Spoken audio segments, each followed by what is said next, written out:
This is the Women Emerging Expedition podcast, so you can follow the ups and downs and the roundabouts of the expedition and play your part in them. 24 women started on the 28th of May 2022 on this virtual expedition that will take 9 months.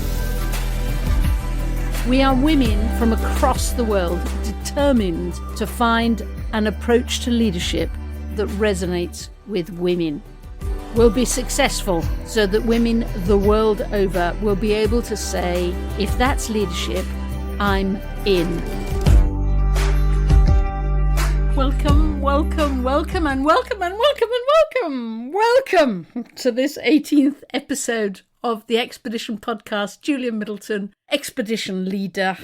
And is this going to be my favourite podcast episode? I don't know. Maybe, possibly. I think it may be. It's certainly going to be the happiest one. I have totally and utterly loved producing this episode. You know, there's so much sort of highfalutin stuff, lots of swanky stuff about leadership. Big messages, big theories, big diagrams. And then there are some things about leadership that are just so small and simple and clear and beautiful. And this episode is devoted to the small and simple and generous and kind and wonderful message that leaders have to remember to smile. 2 people are going to make the case for this. Firstly, Annie, and then Harriet. I interviewed Annie with Katrina. Katrina is a member of the expedition, a wonderful member of the expedition, who has spent many hours with Annie on the subject of Buddhism, but has never really talked to Annie about leadership. And so I was an interloper in the conversation, because Katrina said that part of her expedition at the beginning was to go to Annie and actually to talk to her about leadership, and I barged in. Why did I crash in on Katrina talking to Annie? Because Annie is a Buddhist nun of Tibetan Nepalese origin who lives in a nunnery in Nepal called Nagi Gompa. And she is not just a nun, she's also a quite extraordinary musician. Katrina and I talked to Annie about lots of different things, about the need to lead yourself, the need to buy people you love beautiful, sparkly shoes, to make yourself happy by making other people happy, not to cry, to use your motherly qualities for the benefit of infinite beings. But actually, you may even halfway through this interview, you'll spot the moment when the conversation turns to smiling, and just how crucial it is for leaders to smile. So as we start this interview, let's just for a moment listen to a little of the most beautiful of Annie's music. Om tare tu re soha. Om tare tu re soha. Om tare tu re swaha. Om tare tu re swaha. Om tare tu re swaha.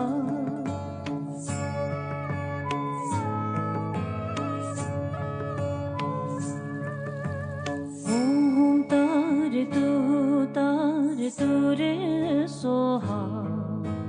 Om tare tu re soha. Om tare tu re swaha. Om tare tu re swaha. Om tare tu re swaha. Om tare tu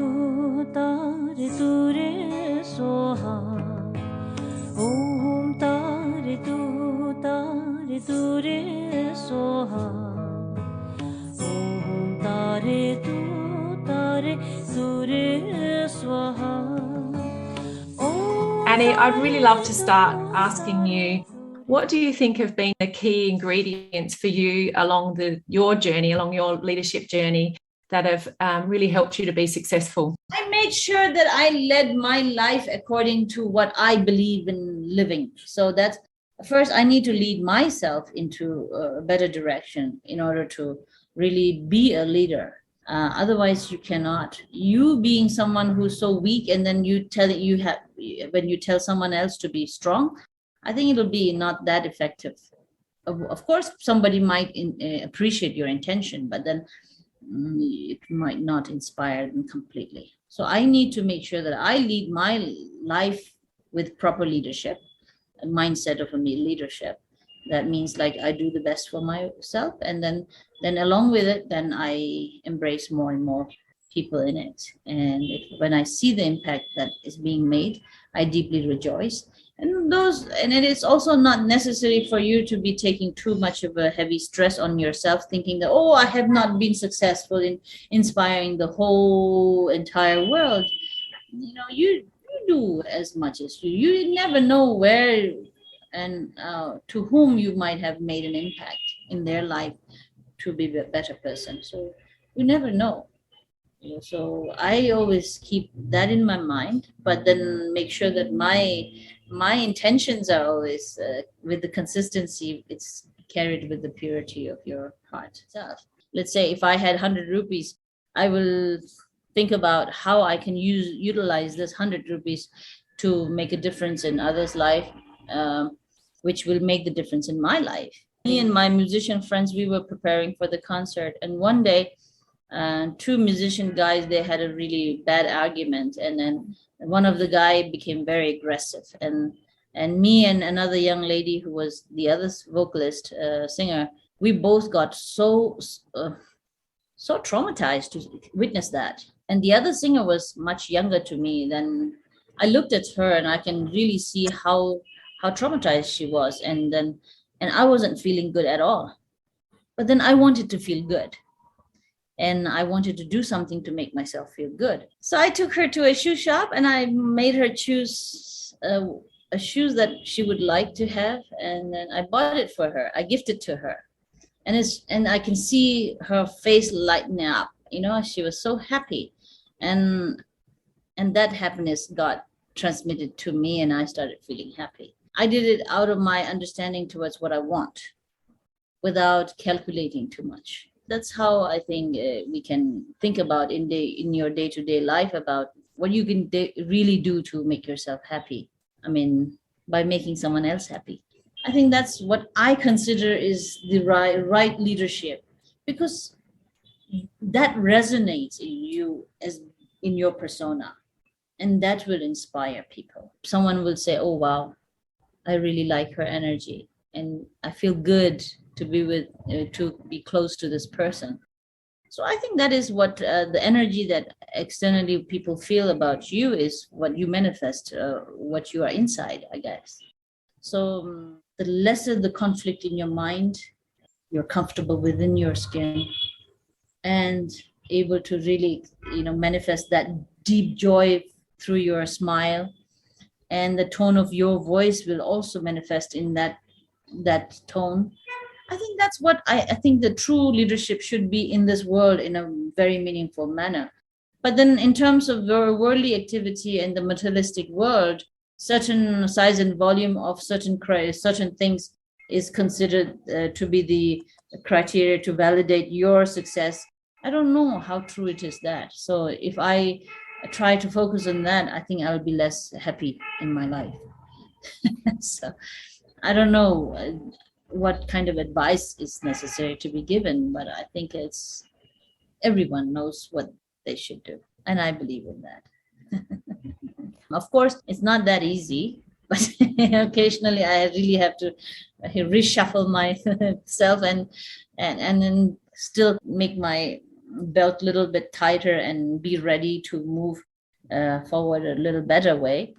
Annie, one of the things I've heard you say numerous times, which I would love you to explore more with us, you've said, instead of cursing the darkness, why not light a candle yourself? Is this something that really guides your leadership? Very much. Knowing that there is a problem is very good, but then that is supposed to inspire more to be creatively, skillfully look for the solution, rather than crying and holding your head down and feeling so bad about it and being negative in engaging in oneself, one's own emotion totally into negativity. It should be the source of inspiration to become more creative in finding alternative choices. That's how I try to look at it. And then I would rather invest my time and energy into looking into this solution rather than wasting my time and energy crying about the problem and waiting for someone else to come and liberate you. And you would have experienced a ton of anger. Like your story, you would have had moments of being incredibly angry about many different things. What did you do with that? How I have been really taught and understand things today is, okay, anger, maybe you can carry that as a tool in the society and occasionally to have things done. But all the time, if you use that, maybe it's not the most pleasant thing to be used, because nobody likes to confront anger from someone. That's why in Buddhism, we always say skillful means are very, very important, no matter how good intention is yours, that in your heart.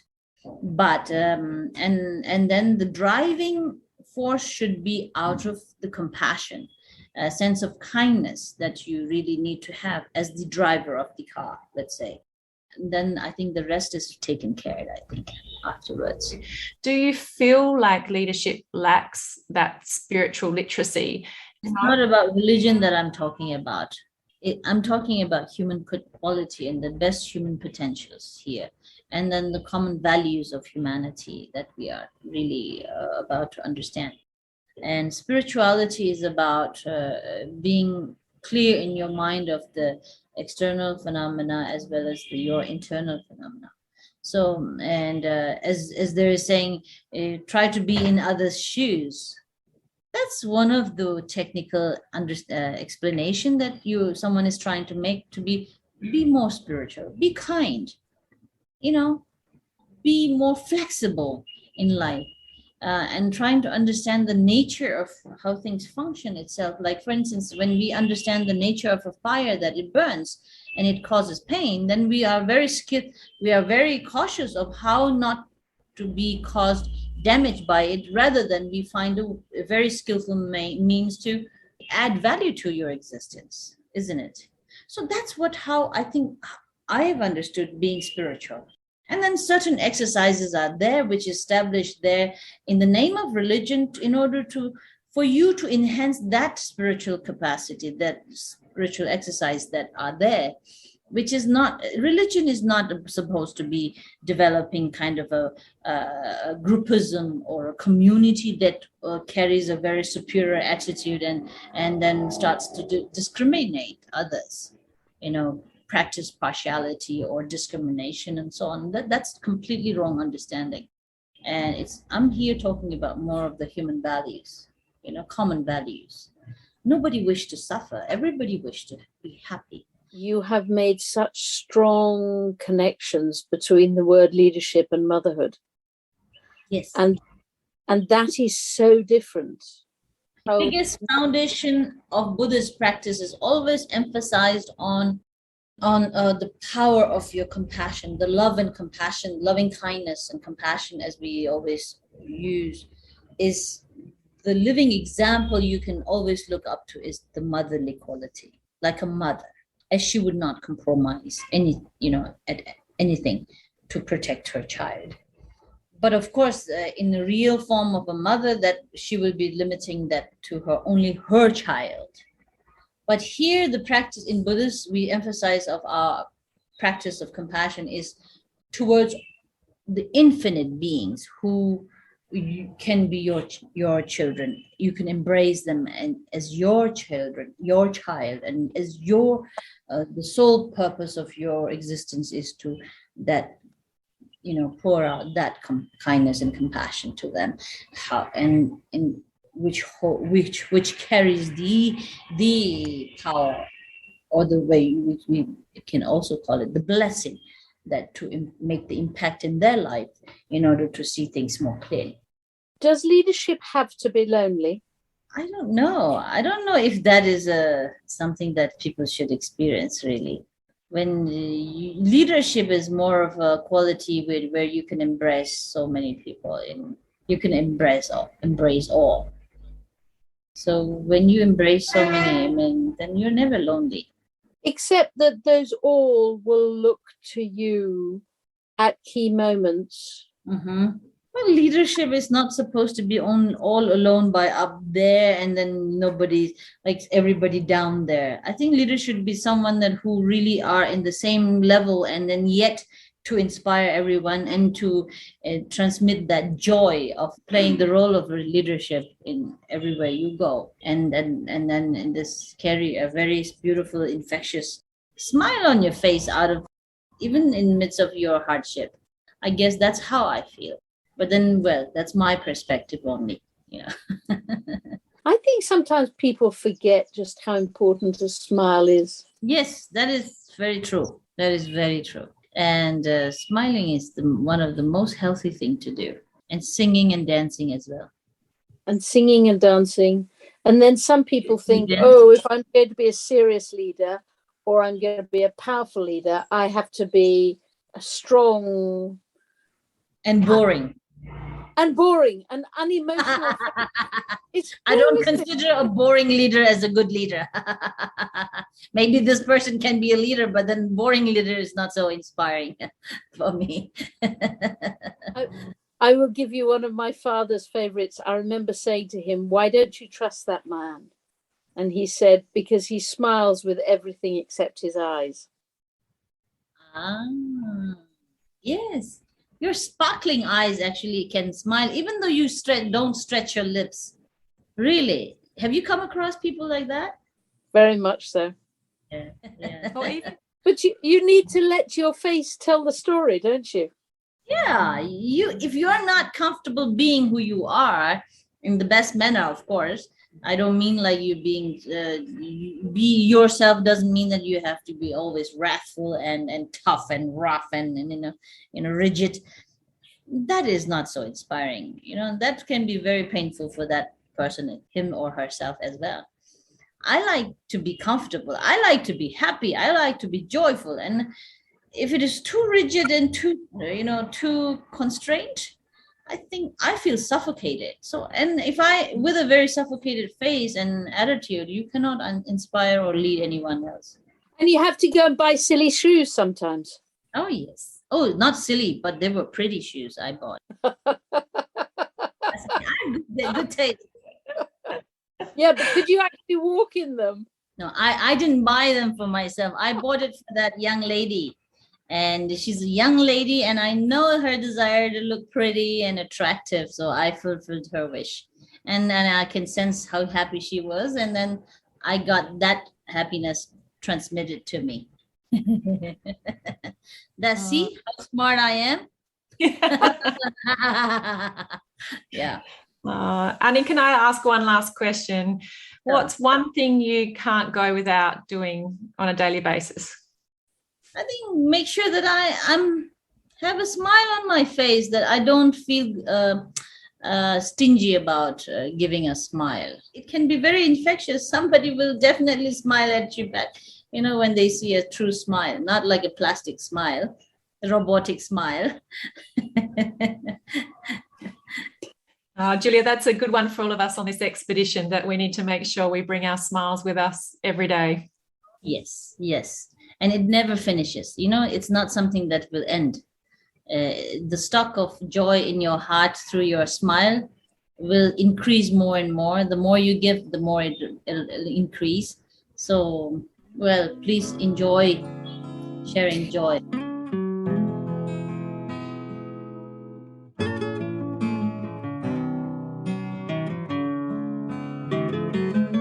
Annie has a beautiful and infectious smile.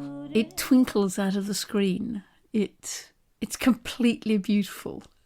Actually, you don't need to see it. I think you can hear her smile, can't you? It's beautiful. So you can imagine it was a bit of a challenge for me to try and think of who am I going to interview next after such an extraordinary interview with Annie about a smile, about lots of things, but also about a smile. And I thought quite hard about this. So then I thought, okay, let's do word association. So I thought, what's my word association with the expression not crying? Simple. Harriet. What's my word association with a beautiful, infectious smile? Easy. Harriet. And what's my word association with a fabulous, fabulous leader? That one was easy too. Harriet. Harriet must have been tempted to leave northern Uganda many, many times. She has experienced the violence, the same violence that the women that she supports have experienced. And she's had, as she says, the darkest of darkest moments that make most of us very humble. Harriet stays in northern Uganda and commits and achieves extraordinary things in a country that has to somehow rebuild all its relationships. And Harriet to me is undeniably an extraordinary leader. And she smiles. So I went to talk to her about smiling.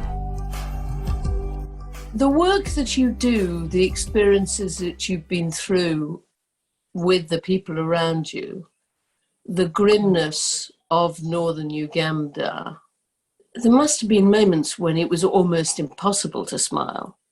Yes. Ooh, yes. Especially moments when you're sharing with the women or the girls that are survivors. I mean, there are those intense moments where you want to feel the pain with those around you. And those moments are there, you just can't smile about it. But then, of course, as you get into the conversation, deeper conversation, and when we create a space where that person feels safe, feels they can trust you, and they can now openly speak about what is happening to them, and their healing process has begun, those smiles always come out. But the truth is, the intensity of the work that we do, you don't expect a smile from the word go. No. Even me, even the community around me, those were survivors as well. Having this conversation, sometimes it's hard. And there are no smiles for sure. It's not until you reach a point of a breakthrough or a point of I am reaching my healing process, then a smile comes. When the smile comes, what does it mean? What's it saying? The truth of the matter, the smile tells two things. One is sometimes a smile is out of pain, and somebody's smiling out of pain, they actually don't mean it. Like it's just, like it's there, but it doesn't really relate to, it's a smile of anger. I don't know if you've seen that smile of anger. Yes. Some people have that smile of anger. Why did this happen to me? And they smile over it in the moment. But it's not that they're happy about that smile. It's a smile that comes out of the anger, the hate, the regret, the feeling of, I don't know how to put it in the words, but it's just moment of anger, like, why did all this happen to me? That is one. And then for some people, they smile when they reach their point of relief, the point of, I am happy I'm talking about this. I'm happy I'm reaching my moment of healing. What's the smile of a leader? The smile of a leader, I think a smile of a leader should be a smile that creates a positive culture or builds a culture of peace, in my opinion. That smile whereby somebody should not be scared of reaching out to you as a leader, but somebody can always connect with you as a leader. So a smile that brings peace, a smile that builds a culture of peace. Let me use that word. A smile that builds a culture of peace, And a of culture hope. of connection, and and of hope. Yes, exactly. So that culture of hope, that culture of peace, that culture of connection, I think that should be the smile a leader holds on, no matter whatever you're going through. Because yes, most times we don't want to bring out our vulnerability. But if you smile, sometimes you can connect with your own vulnerability if you smile as a leader. So a smile of hope, I think that connects very well with a leader. And for me, that's what I embrace, to create hope with those that I work with and those around me. Because as a leader, if I don't do that, then they'll lose the hope. The survivors will lose their hope of believing that something new or something can happen to them. Can you think of times, I certainly can, when, and I'm sure you have, when your heart is breaking and the last thing on earth you want to do is to smile, and you say to yourself, I have to because I'm a leader. Yes. Can you remember? Tell me about that. The truth is, as a leader, we have to create a space where we're trusted, because even in your darkest time as a leader, you have to create that smile, even when you don't feel like smiling. Why? Because as personally, during the COVID time, that was the time I felt the darkness of my moment, vis-a-vis the moments that I felt during the times of the conflict. This was another time bomb. So it created the darkness in the spaces where I work with now. But as leaders, even in your darkness moment, you must be able to create a space where there is hope, because you have so many branches, I could say, looking up to you. And as a leader, that should be your moment of giving hope to those around you, no matter what you're going through, no matter how hard it is. Because when they see that smile on your face, it gives them hope. It gives hope to those around you, and know that, yes, we might be going through this moment, but even our leader can afford a smile. So that smile gives them that hope of believing in you, of trusting in you, of knowing that no matter whatever they're going through, they still can trust that their leader is still strong enough and has not given up, has not broken. But of course, you inside you, you know you're breaking. Yeah, because if you're in the moment of vulnerability or the moment of your darkness, and then you give up, or you give this smile, or you don't give even a smile at all, where people cannot trust you as a leader, then it creates a space where those around you can also, they give up because they know a leader's given up. As a leader, that smile of hope gives light of hope to those that are around us. So yes, it's important. Yeah, I think so. Because I've been there, so I know what that means.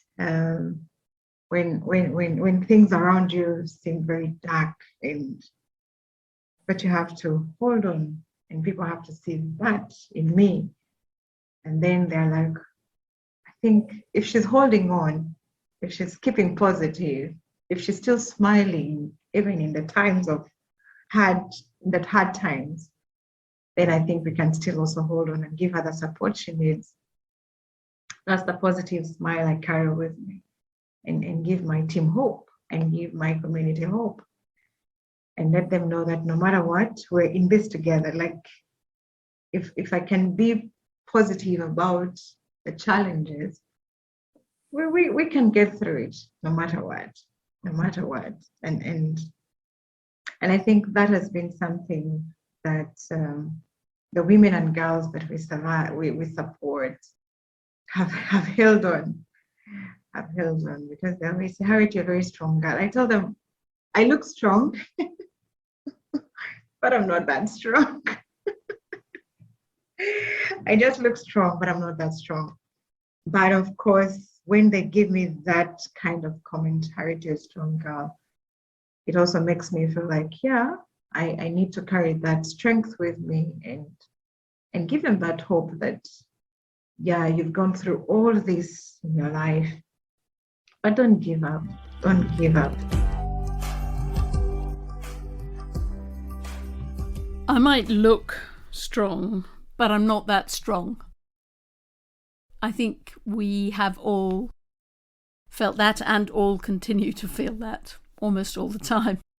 You know, when everybody looks to you as the leader and says, what next? And you sit there thinking, what could possibly qualify me to know what we do next?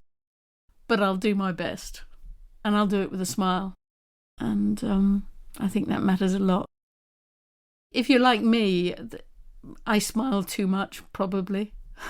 I know that over the years people have thought that I wasn't a serious leader because I smile too much.